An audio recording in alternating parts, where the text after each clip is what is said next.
Welcome back to another video, guys. It's been a really busy week and the sun's been out, so it's been great. I can work away outside. So let's take a look at what we've been getting up to. It's a beautiful day on the farm and I'm on the next project, which is lightweight broiler pens, Salton style pens.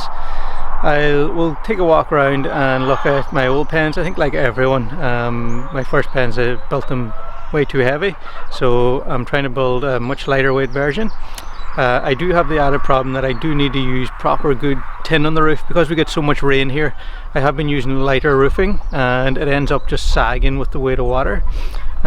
So I could have built a pitch into the roof. I didn't do that, but I've kind of thought about it, and for longevity I'm going to use slightly heavier tin cladding for the roof. So adding on that weight, I want to take the weight off in timber, and I'm also doing a new system this year for me. I haven't seen anyone else doing it. It's kind of a combo of a few different systems I've seen. My plan is to brood the birds for 3 weeks, then put them in chicken tractors for 2 weeks. I really don't like having the birds in chicken tractors in the Salton style pen for the last 2 weeks. The bird, it gets pretty tight in there. Yeah, it's way better than conventional chicken production, but it still looks pretty tight in there. So I'm going to do a similar model to the roller pen model. I've seen a few people using that now. I feel like I can't put them straight into a roller pen because chicks are too small, predators are going to be an issue, birds might stay out when it's raining and get cold and wet, hypothermia. So my plan is to put them in chicken tractors, so the Salton style pen, for the first 2 weeks out of the brooder, and then move them over to a roller pen system. It's a lot more work, but I'm willing to put in that work because I think it'll make a better quality bird and it'll give the birds a better quality life as well. So I'm going to convert 2 of my older pens, which are quite heavy, into roller pens, and I'm going to make 3 new lighter chicken tractor pens. 3 chicken tractors should do me and 2 roller pens will do me. This is my old chicken tractors, and as you can see I made them out of, but I didn't think it was too heavy a timber, but we call them 2x1s. They're like what are they? They're like 44 by, or they're 2x2s. They're 44 by 40 millimeters, or 2x2s, or 2x1.5s. And this is what I was using as my cladding. It's very lightweight, it's transparent, but typically we get a big storm in the beginning of the summer around June sometime, and we get a big storm in August, and it just wreaks havoc on these things and they shatter. So I'm changing over to tin cladding, which will fix that problem for me. And I'm also going way lighter on this. I'm going 2x1s, so it's I'll measure them. I think it's 38 millimeters by 24 millimeters, something like that there. And I'm still going with the same geometrical shapes, so all the bracing is going to be the same, exact same layout.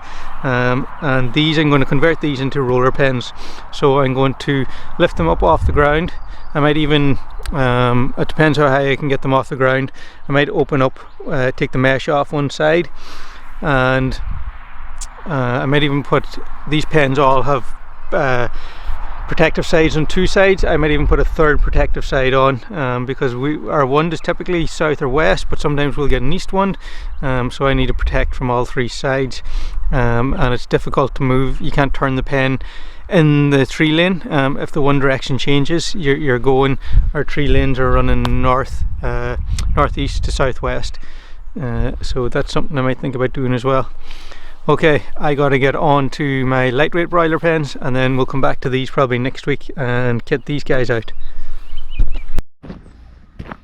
Okay, I had to run to the hardware to get more bolts because I planned all this months ago in the winter time, and whatever I was thinking about using 2x1 plain instead of 2x1 rough, and I ordered 50mm bolts, which are just too short to go through 2 of these. They're 50mm by 27, so I went and got some 75mm bolts, and we'll use them for another project someday.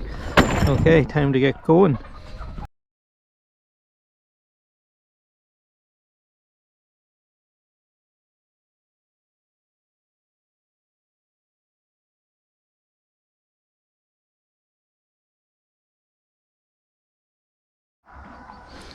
Okay, I've made my 2 long sides. These are my 4-meter sides, and I've triangulated them, and they're pretty light, which is what I want.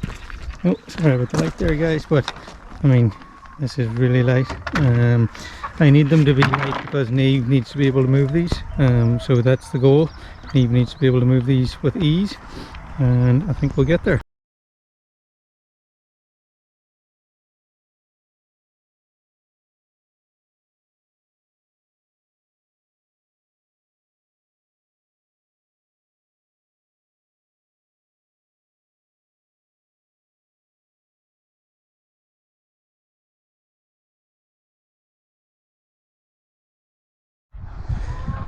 Okay, we're getting there. So this thing is super light. I can lift it. You know, I'd say there's at least a 25% reduction in my previous model. And what I like to do, a bit difficult to see, but I always run a strap across here, and I leave enough room between the ground and the strap that birds can pass through. But it means I can, if I tighten the strap, it will push up on the center point of the roof. So if I find that water's pooling, I just give that ratchet a little crank and it pushes up in the middle of the roof, and that's a great job, because what tends to happen is, because you don't have any support between these two, the bottoms splay out and the roof goes hollow. So I just use that to eliminate that problem. If you're in a very dry climate where you don't get a lot of rain, it's probably not an issue, but with all the rain we get here in Ireland, I gotta have that design in there. And as I say, I can move the strap up and down a little bit. Obviously the lower to the ground it is, the less force I have to put into it to push the roof up, but it's just below halfway, and that works good for me. So this is 4 meters by 3 meters, and 4 of these fit across my tree limbs, which is perfect. And now I got to get the mesh all around it. We're 600mm high, 2 foot high, and I'm going to run my mesh all the way around. Then I'll put my sheeting on. Okay, we've got number 2 on the go up here, and we've got number 1 almost squared away. So this is 1-inch mesh on here to keep them safe, and everything's bolted. With timber of this dimension, because it's so small, screws are just a waste of time. So we've just bolted everything, and it means if a part breaks, that we can replace it very easily. Just unbolt it, cut a new part and bolt it in. One thing I did do, which is a little bit unconventional, is I put braces down here, and what that is to do is, I'm a little bit concerned when the dolly's in under this piece here. If we move our dolly over, stick him in.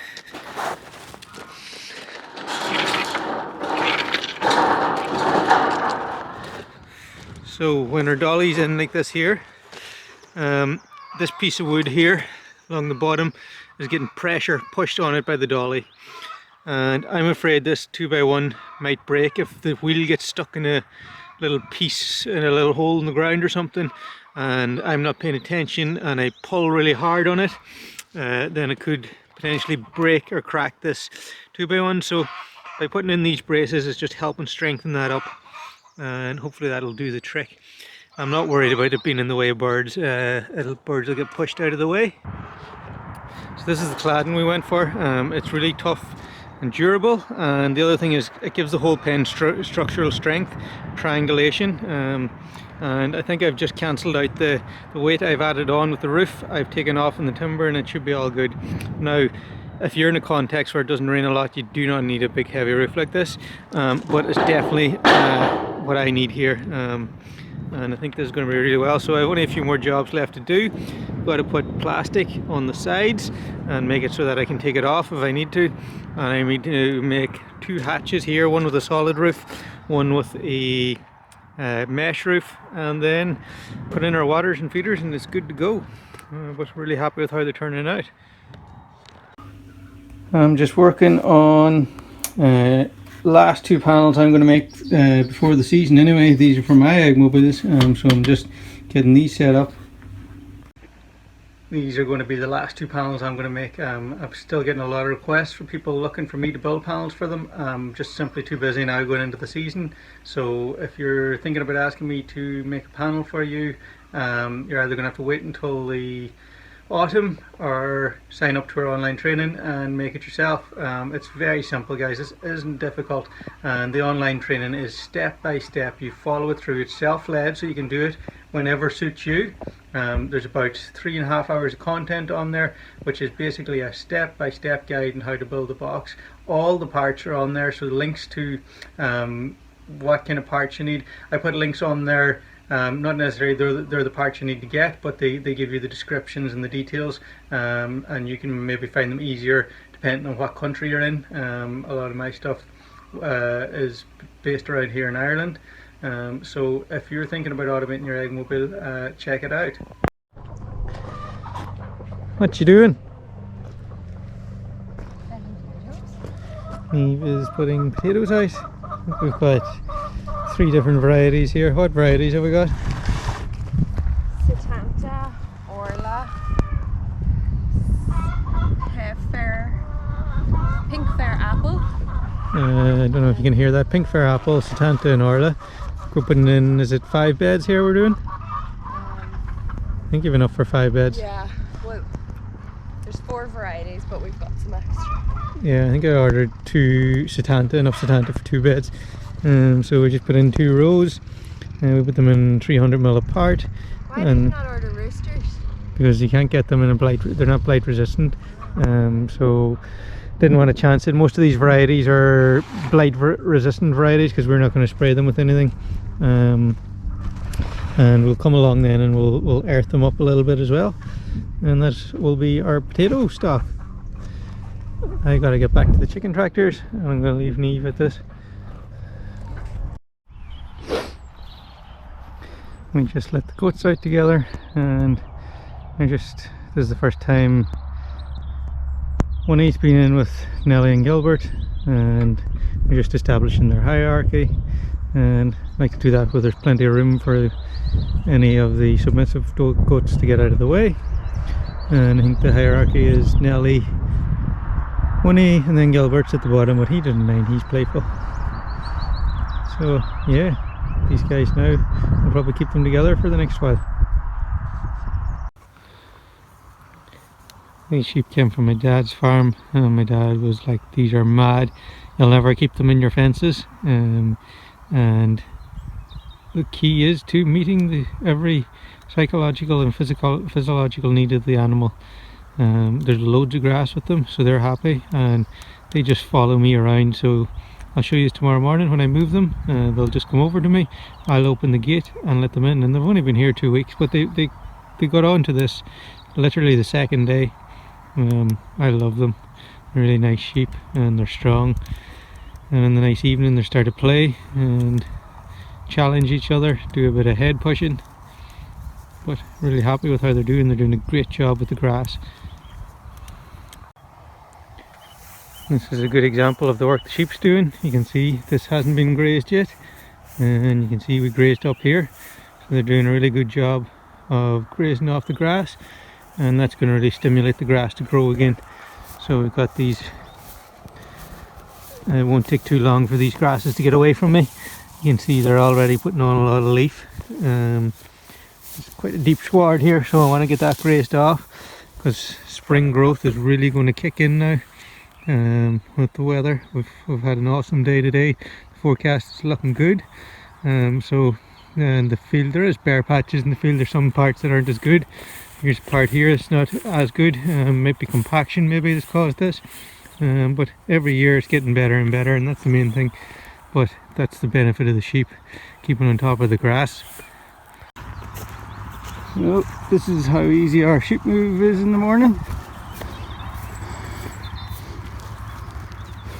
We simply open the gate, move this back, open the other gate. You already know it's time to go.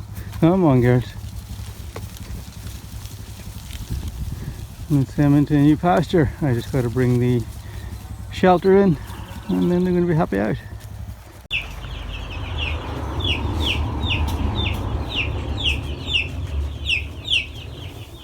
Forager and the brooder are doing well. We've got all the lights turned off because the ambient temperature in here is 20 degrees. This black tin here, it's like a radiator, so it warms the brooder up, which is really handy. It cuts down on electricity costs.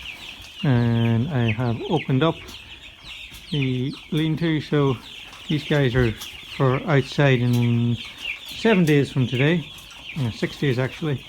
So we turn the lights on at night, but as you can see they're pretty high up now and they're hardening off well.